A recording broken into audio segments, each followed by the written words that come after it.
Hello everyone, నేను Hema. Welcome to my channel simple life with Hema. So నేను ఈరోజు మీతో నా రిమిటెడ్ ఆర్థరైటిస్ అండ్ ఎంసీటీడీ జర్నీ అయితే మీతో షేర్ చేసుకోవాలనుకుంటున్నాను. సో లేట్ చేయకుండా టాపిక్లోకి వెళ్ళిపోతాం. సో ఇన్ కేస్ ఎవరైనా నాలాగా ఆటోఇమ్యూన్ డిసీజెస్తో బాధపడుతూ ఉంటే కనుక వాళ్ళకి హెల్ప్ అవుతుంది కదా. సో అందుకని నేనైతే ఈ జర్నీ షేర్ చేసుకోవాలనుకుంటున్నాను. సో నాకైతే ఈ రిమిటెడ్ ఆర్థరైటిస్ని ఫైండ్ అవుట్ చేయడానికి, దీన్ని కన్ఫర్మ్ చేసుకోవడానికి అయితే నాకు చాలా టైం పట్టింది. సో నాకు డెలివరీ అయిన తర్వాత ఒక 3 మంత్స్కి అనుకుంటా జాయింట్ పెయిన్స్ స్టార్ట్ అయ్యాయి. మెయిన్ అయితే ఈ షోల్డర్ పెయిన్స్ నాకు ఎక్కువగా ఉండేవి.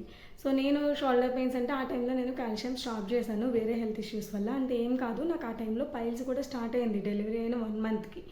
సో డాక్టర్ ఏమన్నారంటే పైల్స్ వల్ల కూడా అంటే కాల్షియం ట్యాబ్లెట్స్, ఐరన్ ట్యాబ్లెట్స్ వాడటం వల్ల కూడా కొంతమందికి హీట్ ఎక్కువయ్యే బాడీలో, సో పైల్స్ ప్రాబ్లం వస్తుంది. సో కొన్ని రోజులు అవి స్టాప్ చేయమన్నారు. సో అందుకని నేను ఆ మెడిసిన్ స్టాప్ చేశాను. సో అప్పుడు ఒకవేళ కాల్షియం స్టాప్ చేయడం వల్ల నాకు జాయింట్ పెయిన్స్ వస్తుందేమో అన్నట్టు నేను లైట్ తీసుకొని పెద్దగా పట్టించుకోవాలి. బట్ ఒక 4th మంత్ 5th మంత్ వచ్చేసరికి నాకు ఎక్కువగా జాయింట్ పెయిన్స్ వచ్చాయి. అంటే పాపకి ఫీడింగ్ ఇవ్వడానికి ఒక సైడ్ నుండి ఇంకో సైడ్ తిరగడానికి కూడా నేను చాలా ఇబ్బంది పడేదాన్ని జాయింట్ పెయిన్స్తో. సో అంతగా ఇబ్బంది పడుతున్నప్పుడు ఏమైందంటే ఒకసారి డాక్టర్ని కలుద్దాం కదా అని డాక్టర్ దగ్గరికి వెళ్ళాం. వెళ్తే డాక్టర్ ఏమన్నారంటే ఒక 5 డేస్కి మెడిసిన్ ఇస్తాను, ఇన్ కేస్ తగ్గకపోతే కనుక బ్లడ్ టెస్ట్ చేయాల్సి ఉంటుంది అన్నారు. నేనేం చేశానంటే అప్పటికే ఆల్రెడీ పైల్స్ గురించి బ్లడ్ టెస్ట్ చేయించుకొని నేను 5 మంత్స్ కూడా బ్లడ్ టెస్ట్ ఈ ట్యాబ్లెట్స్ వాడుతూనే ఉన్నాను, పైల్స్కి తగ్గలేదు. సో నేనేమనుకున్నానంటే ఆల్రెడీ ఇన్ని ట్యాబ్లెట్స్ వాడుతున్నాను, బ్లడ్ టెస్ట్ చేయించుకొని మళ్ళీ టెస్ట్లు చేయించుకొని మళ్ళీ మెడిసిన్స్ అని చెప్పి నేను బ్లడ్ టెస్ట్ చేయించుకోవాలి. సో లైట్ తీసుకున్నాను. సో అది నేను చేసిన first mistake. So in case అప్పుడే నేను బ్లడ్ టెస్ట్ చేయించుకొని ఉంటే అది రిమిటెడ్ ఆర్థరైటిస్ అని నాకు తెలిసి ఉంటే కనుక నేను అప్పుడే మెడిసిన్ స్టార్ట్ చేసేవాళ్ళు మేము, అప్పుడే నాకు కొంచెం క్యూర్ అయ్యేది. బట్ నేనేం చేశానంటే సో అప్పుడు వదిలేసాం, పట్టించుకోలేదు. ఆ నెక్స్ట్ 2 మంత్స్ కూడా పెయిన్స్ అలా ఎక్కువ అవుతూనే వచ్చాయి. ఇంకా పెరిగే కొద్దీ ఏమైందంటే ఆ పెయిన్స్, షోల్డర్ పెయిన్స్ కాస్త ఇంకా మోకాళ్ళు, నీసు మొత్తం అన్నీ కూడా ఎక్కువగా వచ్చేవి పెయిన్స్. ఇంకా ఎంత ఘోరంగా ఉండేదంటే నేను మార్నింగ్ లేస్తే కనుక ఇంకా బెడ్ మీద నుంచి కాళ్ళు అసలు కింద కూడా పెట్టలేకపోయేదాన్ని. వేరే వాళ్ళు సపోర్ట్ ఉంటేనే నడవగలిగేదాన్ని, లేకపోతే లేదు. కాళ్ళు, అరికాళ్ళు అయితే పోట్లు వచ్చేసరి విపరీతంగాను. మార్నింగ్ లేసినప్పుడైతే ప్రతి జాయింట్ కూడా ఇంక ఇట్లా స్టిఫ్గా ఉండిపోయేది. కొంతసేపు ఆయిల్ మసాజ్ చేసిన తర్వాత అలా అయితే మాత్రమే ఇదైనా ఈ షోల్డర్ ఇంక ఎవ్రీ జాయింట్ అట్లనే ఉండేది. నాకు పెయిన్స్ ఎక్కువగా ఎంత ఘోరంగా ఉండేదంటే పరిస్థితి ఇంకా ఇంకా ఎంత చెప్పినా తక్కువే. ఇంకా ఎదురోళ్ళకి మన బాధ అర్థం కాదేమో అన్నంత హెవీగా ఉండేవి పెయిన్స్. అండ్ దట్టు నాకు ఒక బేబీ కూడా ఉంది కదా. సో ఆ బేబీకి ఫీడ్ చేయడం కానీ, స్నానం చేపించడం కానీ, రెడీ చేయడము, ఇవన్నీ కూడా నాకు చాలా కష్టంగా ఉండేవి. ఎందుకంటే ఇలా ఎత్తుకోలేకపోయేదాన్ని, అసలు నా బేబీని నేను ఎత్తుకోలేకపోయేదాన్ని. సో నేను మెయిన్ ఎక్కువ బాధపడింది దాని గురించే. లైక్ ఎలా అంటే బేబీ ఎదిగిపోతుంది, దాని చైల్డ్హుడ్ని నేను ఎంజాయ్ చేయలేకపోతున్నాను. తను ఎదిగిపోతుంది, బట్ నేను ఈ పెయిన్స్తో ఇలానే బాధపడుతూ ఉండాలా అన్నట్టుగా ఎమోషనల్ చాలా ఫీల్ అయ్యేదాన్ని. నేను ఆ టైంలో ఎక్కువ ఏడ్చేదాన్ని కూడా. అంటే ఎలా ఉండేదంటే బ్రష్ చేయడానికి ఈ జాయింట్ పట్టేయడం వల్ల బ్రష్ చేయడానికి ఇట్లా చేయి దగ్గరికి వచ్చేది కాదు. ఫేస్ వాష్ అంటే ఫ్రెష్ అయినప్పుడు ఇట్లా ఫేస్ వాష్ చేసుకోవడానికి కూడా ఈ చేతులలో ఇక్కడ దాకా వచ్చేవి అంతే. ఎందుకంటే ఈ జాయింట్ స్టిఫ్ అయిపోయింది కదా, ఈ జాయింట్ ఇక్కడికే ఉండేది, ఇంక ఇలా వచ్చేది కాదు అసలు, ఇలా ఉండేది అంతే. సో ఇట్లాగే ఉంటే ఇలా రావాలని నేను చాలా కష్టపడి ఇలా అని ఇలా ఫేస్ దగ్గరికి పెడితే కానీ అలా పెట్టినా సరే నాకు వచ్చేది కాదు ఆ టైంలో. సో అన్నీ ఆలోచించుకొని భోజనం చేసేటప్పుడు కూడా ఏమయ్యేదంటే ఈ చేయి నోటి వరకు వెళ్ళేది కాదు. లైక్ స్పూన్తో తినాలంటే కూడా నాకు ఈ స్పూన్ కూడా దగ్గరికి వచ్చేది కాదు యాక్చువల్గా అయితే. ఆ టైంలో చాలా ఫీల్ అయ్యేదాన్ని.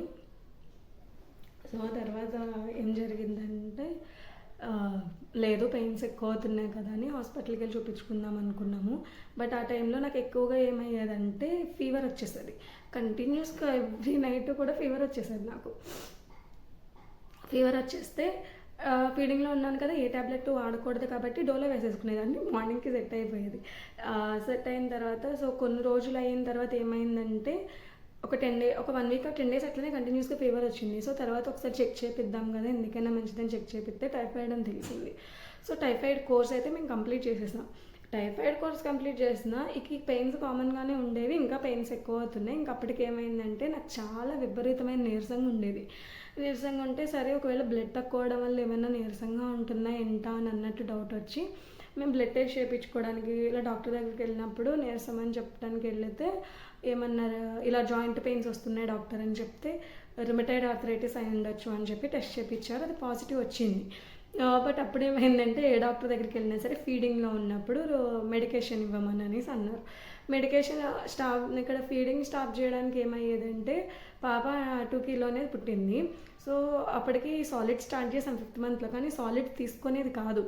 సో దానివల్ల ఎక్కువ ఫీడింగ్లో అదే డిపెండ్ అవుతూ ఉండేది పాప త్రిష్క. సో నేనేంటి, సో ఫీడింగ్ ఈ టైంలో స్టాప్ చేసేస్తే తను ఇంకా వీక్ అయిపోతుందేమో అన్నట్టు నేను ఫీడింగ్ స్టాప్ చేయను, పర్లేదు పెయిన్స్ ఎక్కువైనా నేను తట్టుకుంటాను పర్లేదనని ఇంకా ఫీడింగ్ స్టాప్ చేయలేదు నేను. సో బట్ 1 year వెయిట్ చేసాను. ఇంకా అలా మెడిసిన్ లేదు, వితౌట్ మెడిసిన్ నేను ఏదైనా పెయిన్ వస్తే ఎవరైనా డాక్టర్ చెప్పిన పెయిన్ కిల్లర్స్ కానీ లేకపోతే డోలో కానీ వేసుకునేదాన్ని. నా పనులు నేను చేసుకోవడానికి కూడా అయ్యేది కాదు. ఇంకా టైంలో చాలా నరకం అయితే చూశాను. సో అలా 1 year అయింది. త్రిష్కకి 1 year కంప్లీట్ అయిన తర్వాత ఇంకా లేదు, నీ పరిస్థితి నువ్వు చూసుకోవాలి, లేదంటే కంప్లీట్గా వేరే వాళ్ళ మీద డిపెండ్ అయ్యే సిచ్యువేషన్ వచ్చేస్తుంది నీకు అనేసి చెప్పారు. ఇంకా సరే అని చెప్పి నాకు భయం వేసి ఆ టైంలో నేను సిచ్యువేషన్కి నాకు కూడా భయం వేసి ఇంక నేను ఫీడింగ్ స్టాప్ చేసి మేము డాక్టర్ దగ్గరికి వెళ్ళాం. ఇంకా డాక్టర్ దగ్గరికి వెళ్ళిన తర్వాత ఏమైందంటే ఏ డాక్టర్ దగ్గరికి వెళ్ళినా అన్ని టెస్టులు చేస్తున్నారు, రుమటైడ్ ఆర్థరైటిస్ అని కన్ఫర్మ్ చేస్తున్నారు, బట్ మెడిసిన్ ఇవ్వట్లేదు. మెడిసిన్ ఇస్తున్నారు, ఆ మెడిసిన్ వేసుకుని నాకు ఎలాంటి చేంజెస్ కనిపించట్లేదు. సో ఫస్ట్ ఏం చేసామంటే జాయింట్ పెయిన్స్ కదా, న్యూరాలజిస్ట్ దగ్గరికి వెళ్తే తగ్గుతుందా, వాళ్ళు బాగా చూస్తున్నారంట ఆయన, ఇప్పుడు అందరూ ఆయన దగ్గరే చూసుకుంటున్నారు అన్నారని వెళ్ళాం. సో టెస్ట్ చేశాడు, రుమటైడ్ ఆర్థరైటిస్ లాగానే ఉంది అన్నాడు, మెడిసిన్స్ రాసిచ్చారు. ఈ నొప్పులు ఏమయ్యేవంటే పెరిగిపోయేవి కాదు, అలా తగ్గేవి కాదు, నార్మల్గానే ఉండేవి. సో నెక్స్ట్ కొన్ని రోజులు వాడాను. సో ఎలాంటి చేంజెస్ లేవు కదా అని మళ్ళీ వేరే దగ్గర ట్రై చేస్తుంటే వేరే వాళ్ళు ఎవరో ఉన్నారు, లేదా ఆర్థోపెడిక్ అయినా బాగా చూస్తున్నారు ఆర్థోపెడిక్లో అన్నారు కదా అని సో అక్కడ కూడా వాడాను. సో ఈయన దగ్గర వాడినప్పుడు ఏమైందంటే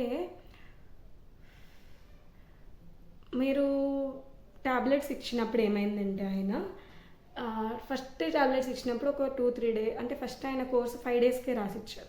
సో 5 days వాడినప్పుడు సూపర్గా తగ్గిపోయింది. ఇంకా అసలు నాకు ఏం నొప్పులు తెలియలేదు, ఏం లేదు, అన్నీ తగ్గిపోయింది. ఇంక నాకేంటి అనుకున్నా. ఆయన స్టెరాయిడ్స్ పెట్టడం వల్ల నాకు నొప్పులు తెలియలేదు యాక్చువల్గా. సో తర్వాత ఏమైందంటే కోర్స్ ఆయన తగ్గించారు పవర్. సో దానికి నొప్పులు స్టార్ట్ అయ్యాయి. సరే అన్నాము, చెప్పాము. మళ్ళీ కోర్స్ ఆయన మళ్ళీ మెడిసిన్స్ చేంజ్ చేసేటప్పటికి నాకు హై గ్రేడ్ ఫీవర్ వచ్చింది. సో వెంటనే కాల్ చేసి ఇలా మీ మెడిసిన్స్ వేసుకున్న తర్వాత హై గ్రేడ్ ఫీవర్ వచ్చింది ఏంటంటే వెంటనే మెడిసిన్స్ స్టాప్ చేసేయమన్నారు. సరే స్టాప్ చేసామన్నారు కదా అని ఆపేసాము. ఆయన మాకేవో సంథింగ్ ఫీవర్ తగ్గడానికని ఇంజెక్షన్స్ మెడిసిన్స్ అన్నీ వాట్సాప్ పెట్టారు, అవి ఇక్కడ చేయించుకోమన్నారు. ఎందుకంటే మేము వేరే ఊళ్ళో చూపించుకున్నాము. సో 101 ఫీవర్ వచ్చింది నాకు. సో ఆ 5 days కోర్స్లో కూడా మార్నింగ్ ఈవినింగ్ నైట్ కూడా ఇంజెక్షన్స్ చేసినా, నేను 3 పూట్ల ట్యాబ్లెట్స్ వేసుకున్నా సరే ఫీవర్ కొంచెం కూడా అసలు తగ్గేది కాదు. 101, 102 నువ్వు ఇంజెక్షన్ చేసినా ట్యాబ్లెట్ వేసినా 102, 101కి వచ్చేది. మళ్ళీ వితిన్ 1 hourలోనే 101, 102కి వెళ్ళిపోయేది. నేను ఆల్రెడీ రుమటైడ్ ఆర్థరైటిస్తో ఉన్నాను, అంత సివియర్గాను, అందులోనే జాయింట్ పెయిన్స్ ఉంటాయి. పైగా మళ్ళీ హై గ్రేడ్ ఫీవర్ వల్ల నేను చాలా సఫర్ అయ్యాను. సో అది ఇంకా ఎలా అంటే అప్పటి వరకు ఎంత జాయింట్ పెయిన్స్ ఉన్నా, టైఫాయిడ్ వచ్చినా ఏది వచ్చినా నేను తట్టుకున్నాను. కానీ ఈసారి వచ్చిన హై గ్రేడ్ ఫీవర్కి మాత్రం నాకు ఇంకా అయిపోయింది సినిమా, ఇంక ఇదే లాస్ట్ అనేసి ఇంకా మొత్తానికి ఫిక్స్ అయిపోయి ఇప్పుడు నవ్వుతూ చెప్తున్నాను. కానీ ఆ టైంలో అయితే చాలా భయం వేసింది. భయమే కాదు ఇంకా సరే ఇంకా అయిపోయింది. ఇంకేం వేసినా తగ్గట్లేదు, ఈ జ్వరం ఏంటో ఎవరికి తెలియట్లేదు, ఇంకా మెడిసిన్ ఎవరు ఇవ్వలేకపోతున్నారు, ఇంక నేను అయిపోతానేమో అని అయితే అనుకున్నాను. సో అనుకున్న తర్వాత ఇంకా ఒకటే చేశాను. మా ఇంట్లో చిన్నది శివలింగం ఉంటుంది, వెంటనే అది వెళ్ళి చేతితో తెచ్చుకొని ఇట్లా పట్టుకొని ఇలా పడుకుందాను అంతే. ఇంకా నువ్వే చేయి, ఏం చెప్తావో నీదే భారం అని చెప్పి శివయ్యకి దండం పెట్టుకున్నాను. ఇంకా ఒక 5 days మెడిసిన్ వాడేసిన తర్వాత 5th day కూడా పడిన తర్వాత ఆ రోజు నైట్కి కొంచెం చేంజ్ అయ్యి 100కి వచ్చింది ఫీవరు. ఇంకా ట్యాబ్లెట్స్ వాడే కొద్దీ ఇంకా సరే తగ్గింది. తగ్గిన తర్వాత ఓకే అయిపోయింది. మళ్ళీ స్టార్ట్ చేసాం ఆయన మెడిసిన్. స్టార్ట్ చేసిన తర్వాత మళ్ళీ ఈసారి డబల్ టైఫాయిడ్ వచ్చింది. ఇంకా సరే డబల్ టైఫాయిడ్ వచ్చింది, మళ్ళీ దానికి కోర్స్ వాడాము. యాక్చువల్గా రుమటైడ్ ఆర్థరైటిస్లో ఉన్నప్పుడే మనం ఏం ఫుడ్స్ తినాలో ఏం ఫుడ్స్ తినకూడదు అనేది ఒక లిమిటేషన్ ఉంటుంది, అన్నీ తినలేం మనం. లైక్ పులుపులు తినకూడదు, ఉప్పు కారం మసాలాలు తినకూడదు, నాన్ వెజ్ తినకూడదు. అది నాన్ వెజ్జా వెజ్జా అని కాదు, మనకి ఏ ఫుడ్ పడట్లేదు ఆ ఫుడ్ మానేయాలి. ఇంకా అది వెజ్జా నాన్ వెజ్జా హై ప్రోటీన్ ఇది ఏం లేదు, ఏది పడకపోతే అది మానేసుకోవాలి ఇంకా. సో దానివల్లే నాకు కొంచెం ఫుడ్ లేదు, టైఫాయిడ్ వల్ల అండ్ హై గ్రేడ్ ఫీవరు. ఇంకా మొత్తానికి మనిషిని అయితే ఇలా అయిపోయి ఇంకా ఎలా పడితే అలా అయిపోయిన టైంకి. సో అప్పుడు ఏమైందంటే ఇంగ్లీష్ మెడిసిన్ పడట్లేదు కదా అన్నట్టు నేను ఏం చేశానంటే నెక్స్ట్ సరే వేరే అంటే హోమియోపతి ట్రై చేద్దామని అనుకున్నాం. తణుకులో ఒక ఆయన చూస్తున్నారు బాగా అని చెప్పి అక్కడ కూడా ట్రై చేసాము. ఒక 1 మంత్ 2 మంత్స్ వాడిన తర్వాత ఎలాంటి చేంజ్ లేదు, మళ్ళీ స్టార్ట్ అయ్యాయి. సో ఇది ఏమైందంటే ఇప్పుడు నా అంతటి నేనే లేదు, ఏదో ప్రాబ్లం జరుగుతుంది లోన, దానికి నేను కరెక్ట్ వేలో నేను వెళ్ళట్లేదని నాకు అర్థమైంది. సో నెక్స్ట్ నేను ఏంటి నాకున్న ప్రాబ్లం ఏంటి, ఎవరి దగ్గర చూపించుకోవాలి అని మొత్తం అన్నీ నేను సెర్చ్ చేసుకున్న తర్వాత రొమటాలజిస్ట్ దగ్గరికి వెళ్దామని అనుకొని తెలుసుకొని ఎవరు బాగా చూస్తారు అనేసి నేను విజయవాడలో ఒక ఆయన దగ్గరికి వెళ్ళాను. సో ఆయనే తణుకులో కూడా చూస్తున్నారని తెలిసి ఇంకా అక్కడ కూడా చూపించుకున్నాను. ప్రెసెంట్ అయితే నాకు టాబ్లెట్స్ వాడుతున్నాను, బట్ నేను మీకు ఇంతకుముందు ఒక షార్ట్ వీడియోలో చెప్పాను కదా డైట్ అనేది ఏ విధంగా తీసుకుంటే మన బాడీలో చేంజెస్ కనిపిస్తాయో మనకి. సో నేను డైటింగ్ స్టార్ట్ చేసిన తర్వాత చాలా వరకు నాకైతే ఇప్పుడు చూసారు కదా నాకు కొంచెం ఈజీగానే జాయింట్స్ మూవ్ అవుతున్నాయి, నేను కొంచెం ఫ్రీగా అంటే లైక్ యాక్టివ్గానే ఉండగలుగుతున్నాను. సో ఆ డైట్లో చేంజెస్ ఏంటి అనేది నేను నెక్స్ట్ వీడియోలో మీకు చెప్తాను. సో అది జరిగింది. సో ఇక్కడ నేను చేసిన చాలా మిస్టేక్స్ అయితే ఉన్నాయి. లైక్ ఏదైనా సరే చిన్నదే కదా అని లైట్ తీసుకోకండి. ఇప్పటికీ నాకు ఇంకా సార్ట్ అవుట్ చేయని హెల్త్ ఇష్యూస్ కూడా ఉన్నాయి. ఇప్పుడు నా వాయిస్ నాకు ఇక్కడ పెయిన్ వస్తుంది, ఒక 6 months నుంచి నా వాయిస్ ఇంకా చేంజ్ అయిపోయింది. ఇది నా ఒరిజినల్ వాయిస్ కాదు, అసలు ఇలా ఉండేది కాదు. 6 months నుంచి వాయిస్ కంప్లీట్గా చేంజ్ అయిపోయింది. ఎందుకు అంటే థైరాయిడ్ ఉందేమో అని టెస్ట్ చేయించుకున్నా, థైరాయిడ్ ప్రతిసారి బ్లడ్ టెస్ట్ చేసిన ప్రతిసారి థైరాయిడ్ అవుతున్నా, బట్ థైరాయిడ్ అయితే నాకు లేదు.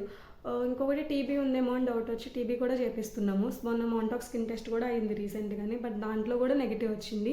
బట్ ఎందుకు వాయిస్ చేంజ్ అవుతుంది అనేది అయితే తెలియదు. సో ఇదండి నా remitted arthritis and ఎంసీటీడీ journey. So ఇంకా అయితే ఉండింది, బట్ ఒకటే వీడియోలో షేర్ చేసిన లెంతీ అయిపోతుంది కదా వీడియో. సో ఇంకా నెక్స్ట్ ఏమైనా డైట్ వీడియోస్ కానీ అవి చేస్తూ ఉంటాను దీని మీదే. సో నేనేమి డాక్టర్ని కాదు, బట్ నాకున్న పర్సనల్ ఎక్స్పీరియన్సెస్ని బట్టి సో మీకు అదేమైనా హెల్ప్ అవ్వచ్చేమో అన్నట్టు నేను ఈ వీడియో చేశాను. సో మీకు ఇంకేమైనా డౌట్స్ ఉన్నా ఇంకేదైనా ఇన్ఫర్మేషన్ కావాలంటే కూడా కమెంట్ చేయండి కింద. సో నేను ఆ వీడియో మీద టాపిక్ మీద వీడియో చేయడానికి ట్రై చేస్తాను. సో ఇదండి నా రిమిటెడ్ ఆర్థరైటిస్ జర్నీ. సో అంటే ఎంసీటీడీ గురించి కూడా షేర్ చేద్దాం అనుకున్నాను, బట్ ఒకటే వీడియోలో ఇదంతా షేర్ చేయడానికి వీడియో లెంతీ అయిపోతుంది కదా. సో నేను నెక్స్ట్ వీడియోలో ఎంసీటీడీ గురించి దానికి రిలేటెడ్ ఇన్ఫర్మేషన్ చెప్పడానికి ట్రై చేస్తాను. సో ఈ వీడియో అయితే ఎలా అనిపించింది అనేది మీకు కింద కమెంట్ చేయండి.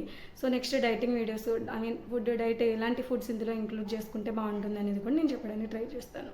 Okay, thank you so much for watching my video. Please do subscribe. Bye.